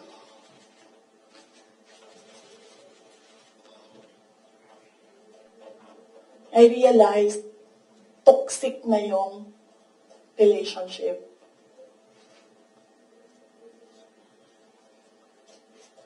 And it did not help na itong dalawang katabi ko, tumawa pa. Pinagtawanan pa nila yung bata. And I saw the humiliation sa face ng bata. I wanted to help him.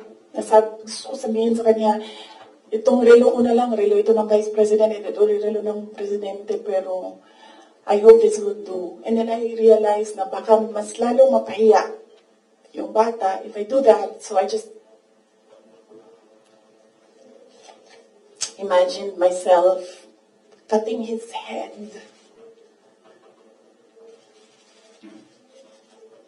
Gusto ko, ganun din ang gusto ko gawin sa mga katabi ko. So na-realize ko, toxic na ito.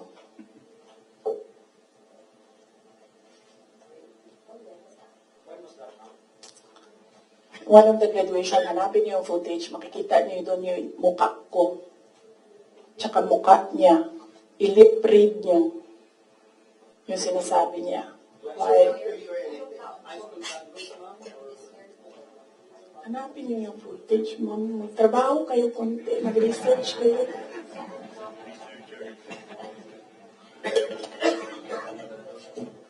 So, gusto ko sabihin sa kanya,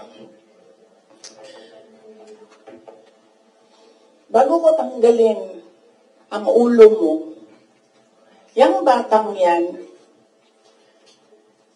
yung magpapakamatay para sa bayan natin. Nag-aral yan ng 4 na taon, naghirap yan ng 4 na taon, walang tulog araw-araw para mag-training kasi mamamatay yan para sa bayan natin. Yan yung batang yan, ang mapuputulan ng daliri diyan sa fiasco ninyo sa West Philippine Sea. And then, I'll cut his head. So, doon, na-realize ko, toxic na, di ba? Ganyan na yung imagination mo. Ang imagination mo, sinasakal mo na yung tao. And then I said, this is over. Tapos na. And then, so hindi pa natigil. Doon sa Tamayong, sa barangay Tamayong, sa Davao.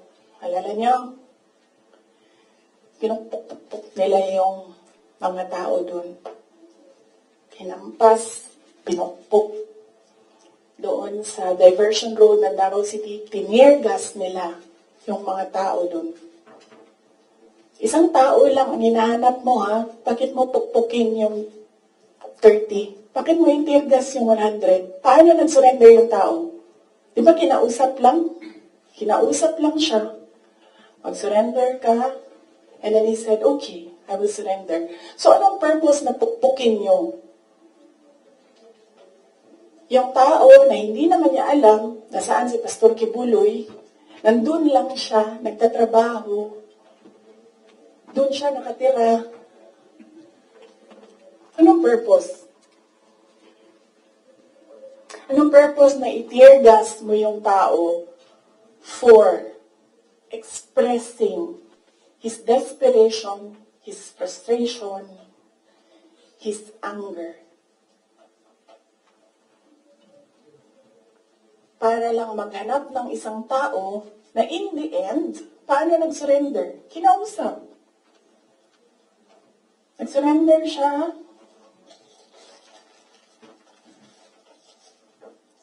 Kinausap siya. Walang napukpok, walang natirgas, walang nasaktan. And then, kailangan niyo talaga ganunin ang mga tao. And then I said, it's all over. So, umupo ako with the table ko sa DepEd at the time. And then sabi ko, sarili ko, okay, let's go to hell.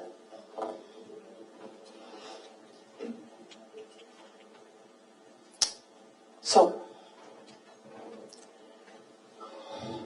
ano bang ginagawa nila? Balik tayo dun sa yung political reconciliation.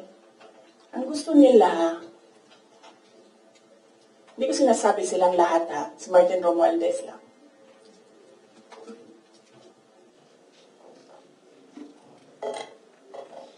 Ang gusto ni Martin Romualdez, mag-president. Nakita ko yan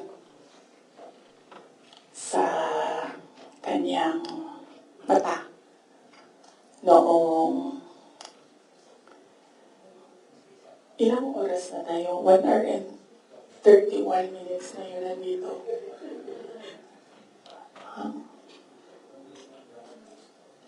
I-cut na lang natin. Tapos next week yung Martin. Pwede, madami na kayong material, di ba? Okay na yun? Sige. Ang questions natin doon lang sa 1, 2, 3 ha. Sa personal, sa budget, sa DepEd, and kung the way he treats. Alam nyo, may red flag na yan noon eh. Kung kampanya, may red flag na yan. But unfortunately,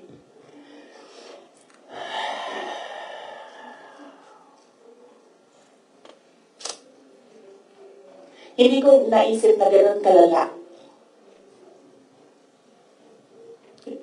yung insincerity. Nangangampanya kami.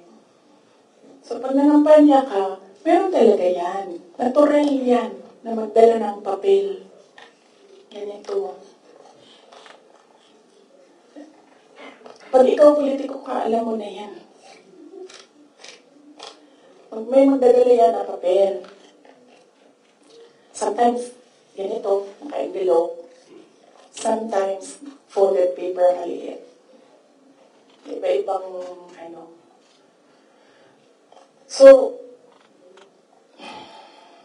dami tao, may isang magandang babae. Dala siya. Tinignan niya, ayaw niya tanggapin, ayaw niya kunin yung papel.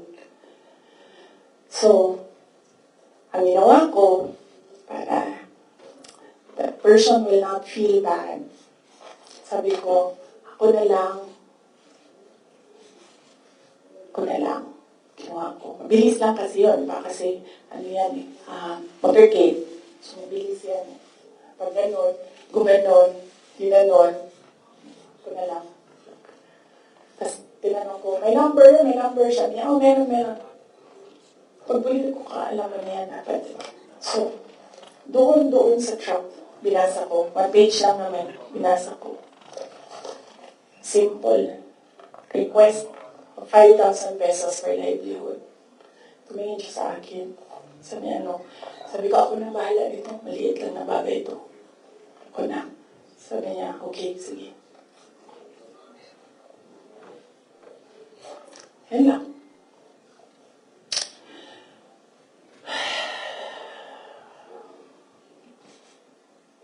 Alam mo yun? Maliit na bagay yan ba? Kunin mo. Sahin mo. may number dyan, tawagan mo, and then you say, okay, ano ang mga documents na kailangan namin, okay, bigyan mo, and then, okay, complete documents, ayan, tapos, ano mo, for some people, wala lang yung 5,000, but for other people, 5,000 is everything.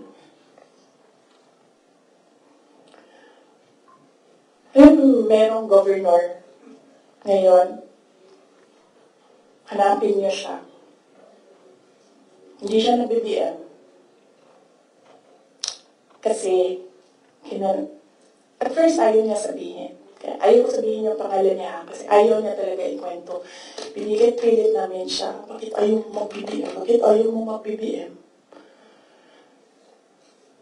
Ayaw ko sabihin kung sino yung kasama ko, pero may kasama ako. And then, bakit ayaw mo mag-BBM? Sabi nung kasama ko, kasabi natin ito, iupo natin itong governor na ito. But okay, sige, bakit ayaw mo mag-BBM? Sabihin mo sa akin. Tayo mo. Ganon din ang kwento ng governor. May ibang version lang, konti. Hindi straightforward na ganon.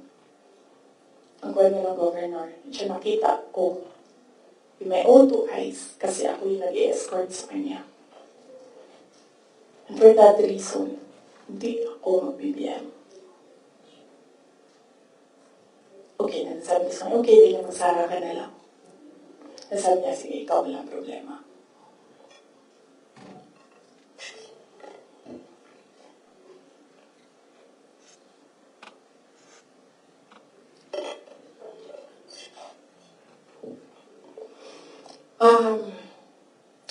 Sorry.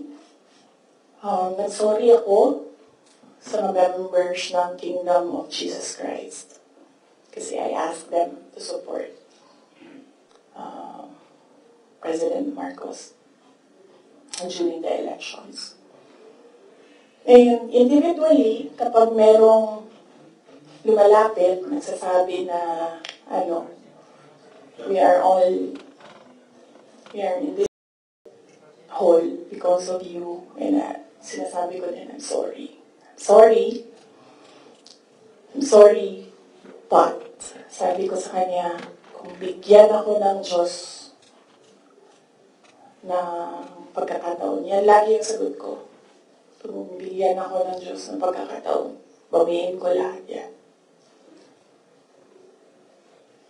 Hindi ko bawiin yung nangyari, bawiin ko yung dapat para sa bayan. Alam niyo, nag-signal yung kay Martin. Pero si Martin talaga isa ng embarrassment for the Philippines in the global stage. Kakahiya. Next week na lang, or next week after Undas. After Undas, pag-start ng house. No? Okay. Pagbalik ng house. Kasi I think nakabakasyon pa sila. Question lang. Ma'am, nag-campaign kayo ni PBBM together, ilang buwan din po yun, magkakasama kayo araw-araw, almost araw-araw, and then syempre naging member ng cabinet. Bakit po hindi kayo naging magkaibigan despite yung matagal rin na magkakasama po ninyo? Ni President Marcos, hindi talaga kami magkaibigan. Nagkasama lang kami, una-una dahil sa eleksyon, pangalawa dahil sa trabaho. Hindi kami magkaibigan yan. Isipin nyo noon nung tumatakbo pa, meron kaming group chat. Nandun siya. So yun lang yung some sort of communication namin dun sa loob ng group chat na yun. And hindi siya medyo nagsasalita doon, bira. After nun, nawala na siya doon sa group chat. And then after that, wala akong number niya. I'm sure may number siya sa akin. Kasi syempre nandiyan yan sa mga staff mo, sa aid mo, di ba, yung number ng Vice President. Pero wala kaming some sort of communication. Nothing at all. Except nung magkasama kami para makampanya. Yan lang. Sa labas niyan, wala na.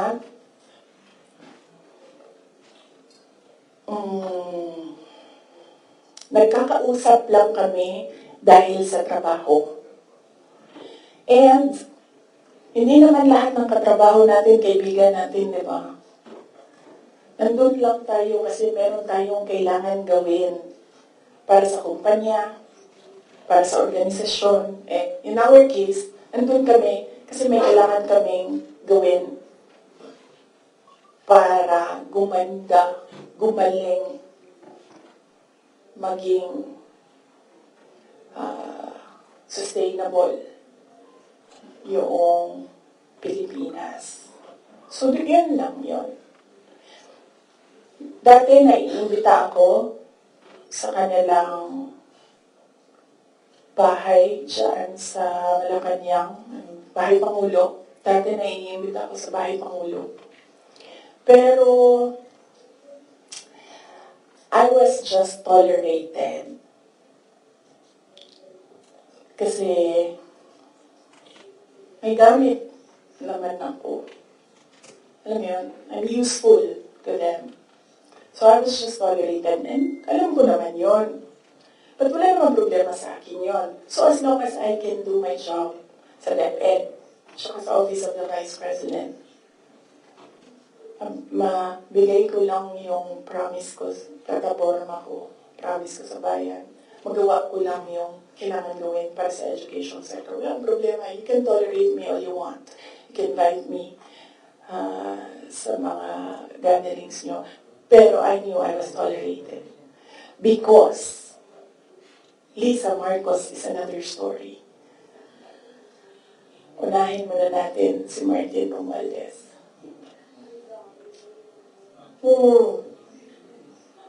Kaya nga sabi ko, sabihan niyo sila, huwag nila bunggitin yung pangalan ko. Yes. Lisa Marcos part of yung sa sinasabi ng tayo.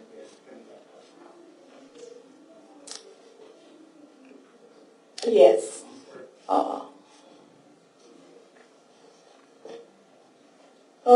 Anong purpose ni Inday Sara? Ang magagawa ko sa bayan, I will call bullshit as it comes. Yan ang magagawa ko para sa inyo. Kung bullshit siya, sabihin ko sa inyo, bullshit talaga yan. And, yes, as I said, huwag kayo mag-alala sa akin. Hindi ko kailangan ng pera. Kaya hindi ako madadala sa pera. Kasi, ang pinakagusto ko sa buhay ko, hindi siya nabibili ng pera. So kahit man meron akong 500 billion sa likod ko, hindi pa rin mabibili yung gusto ko. So hindi ko siya kailangan. And hindi ako takot. That's why I said, you can drag me to hell all you want. Walang problema sa akin yan. Si Martin ba?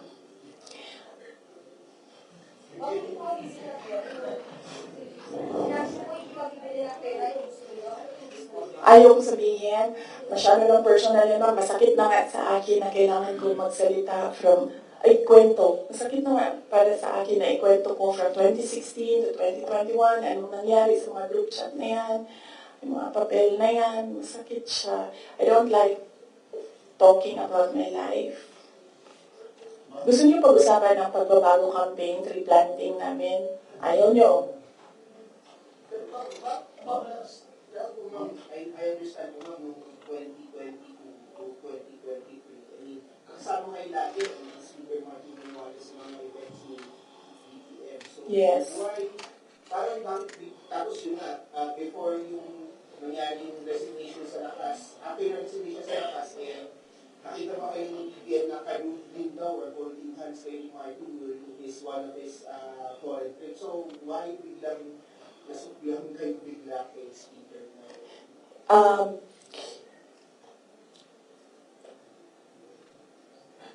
That the time, na-ambush niya ako ni Martin. Tingnan mo yung footage. Di ba nakaganyan yung kamay ko? Kasi hinihila ko yung kamay ko. Hindi ko naman siya mahila pag ganyan, diba? Nilalagyan ko ng force kasi hinihila ko. Hinihila din niya. So, naisip ko, okay, fine. Huwag na natin bigyan ng sakit ng ulo ang presidente kasi ang dami niyang kailangan gawin para sa bayan. Apparently, wala. Pero, at the time, huwag na natin, as a for me, sabi ko, okay, sige. Ayoko maging headache sa ibang tao. Ayoko maging pabigat sa ibang tao. Ayoko na maabala ang ibang tao dahil sa akin. So, at the time, although hinihila ko yung half-hearted din yun na ginaganon niya. So, okay. Sige. May red flag din yan si Martin eh. Katabi kami niya sa airplane nung kampanya. May sinabi ako sa kanya, may sagot siya sa akin.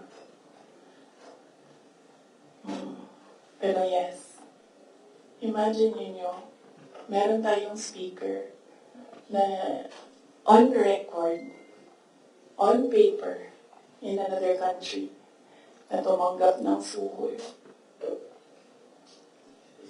Ayan.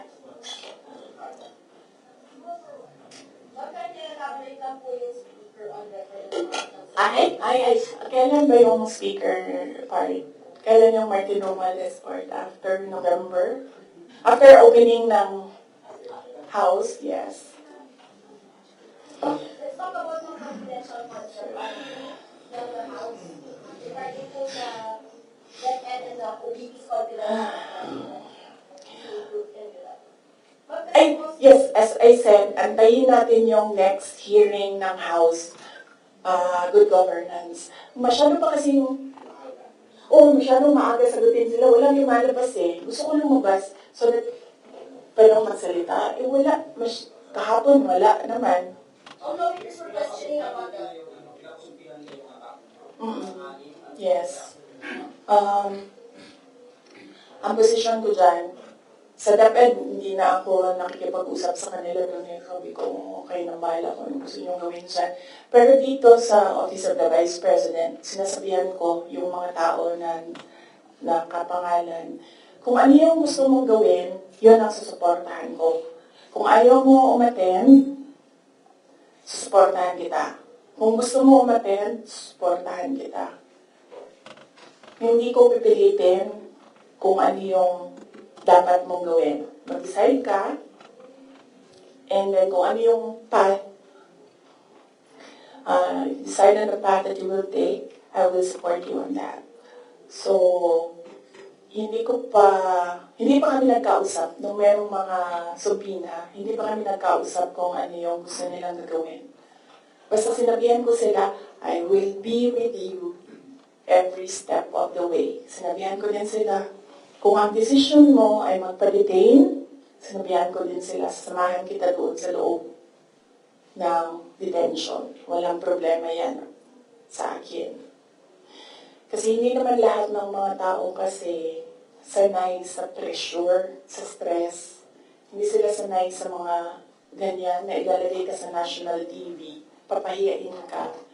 Hindi lahat ng tao nakakapag-isip ka agad kung anong gawin, kung anong sasabihin. So, some of them really are saying na pa-detain na lang ako. And then, sabi ko sa kanila na, okay, walang problema yan. Samahan ko kayo sa detention.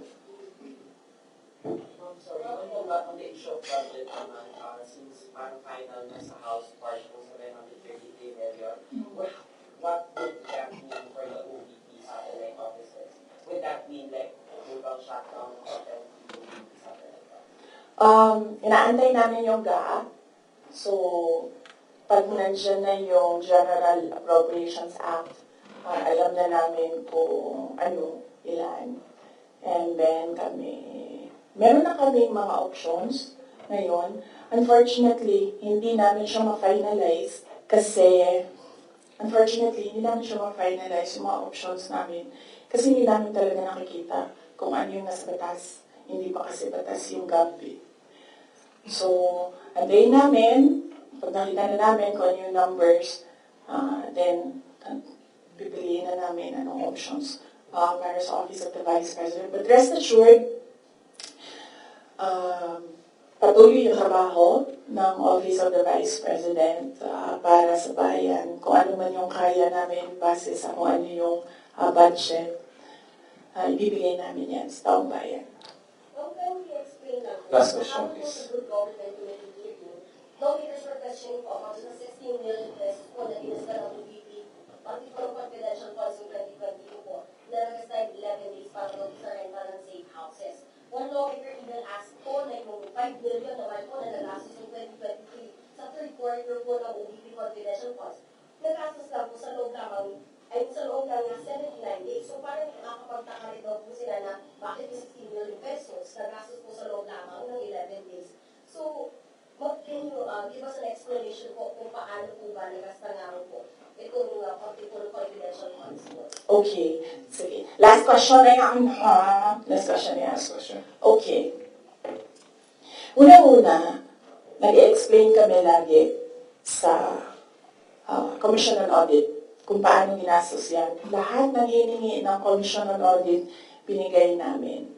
Meron kaming mga hindi nabigay, sinabihan kami ng Commission on Audit, kailangan namin yan. So, we fully cooperated and participated and submitted to the Commission on Audit with regard to the confidential funds.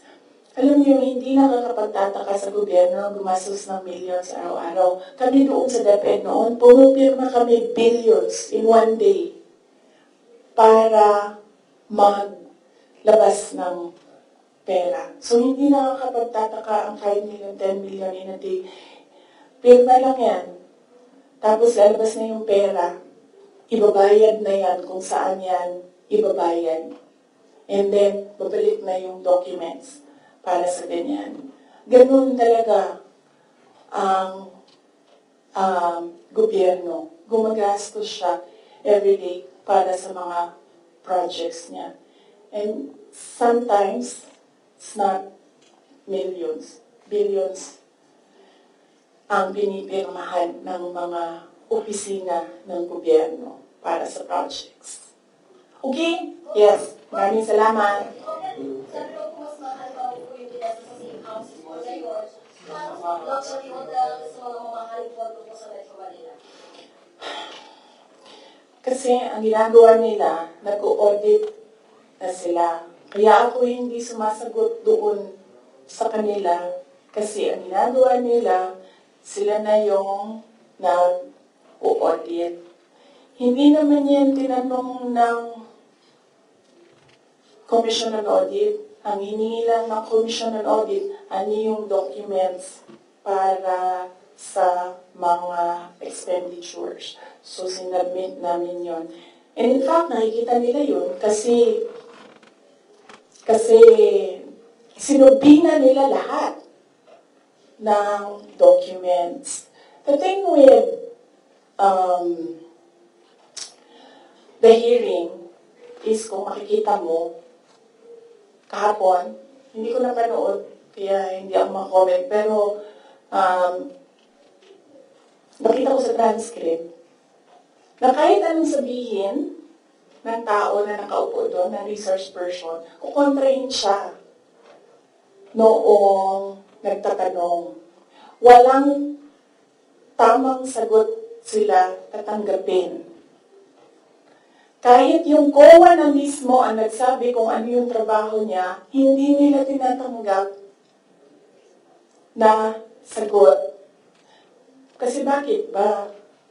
Kasi nga, sa simula, sinabi ko, gusto nila mag-impeachment. Hindi nila magawa kasi wala silang kaso for impeachment. So, ginagawa nila dyan, nag-fishing sila na nag-fishing, nahanap sila ng hanap. Alam nyo, before ako umupo, alam ko, impeachable officer ako. So, binasa ko yan. Ano ang impeachment? What are impeachable offenses? Ano ang pwedeng gawin mo na ma-impeach ka? Binasa ko yan lahat. Si BBM, sabihin ko sa inyo, may listahan ako ng 5 bagay na impeachable offense niya. Pero sa tingin niyo, papasa diyan sa House? Of course, hindi.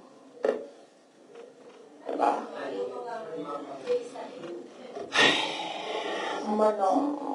Last question. Hindi ba kayo nakapagod? I mean, grabe ang energy ninyo. Hindi.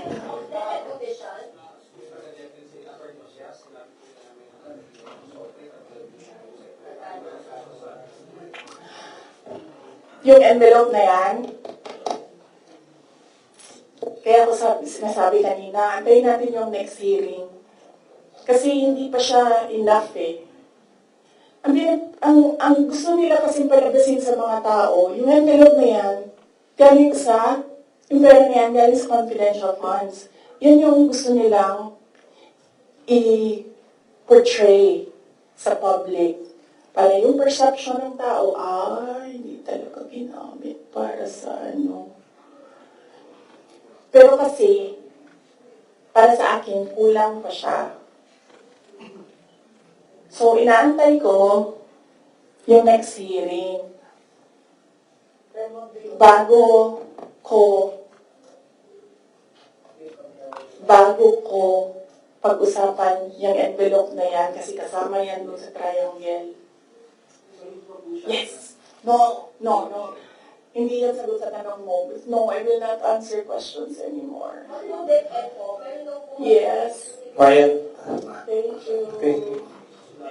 Thank you.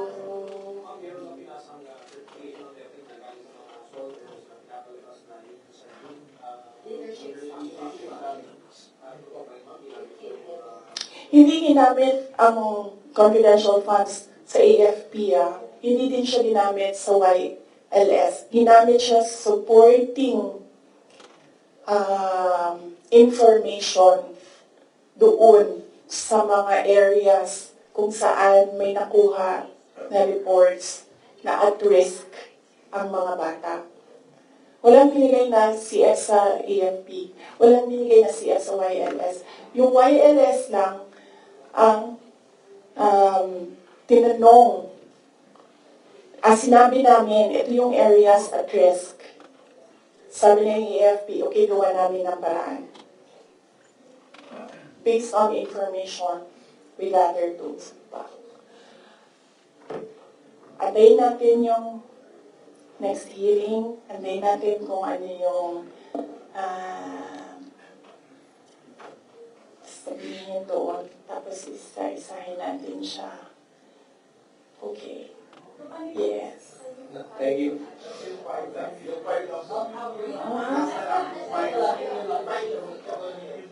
Sino yung nagsabi ng Constilo? Kanina, may narinig ako dito, nagsabi, ikaw? Law student ka ba? O lawyer? Law student? Dumaan na kayo sa political law, sa impeachable offenses, impeachment? Siya, tanungin niyo. Tanungin niyo siya. Alam niya yan. Pinag-aaralan niya eh. Nakikita niya ngayon eh. Thank you. Salamat. Magandang hapon. Ay, yeah.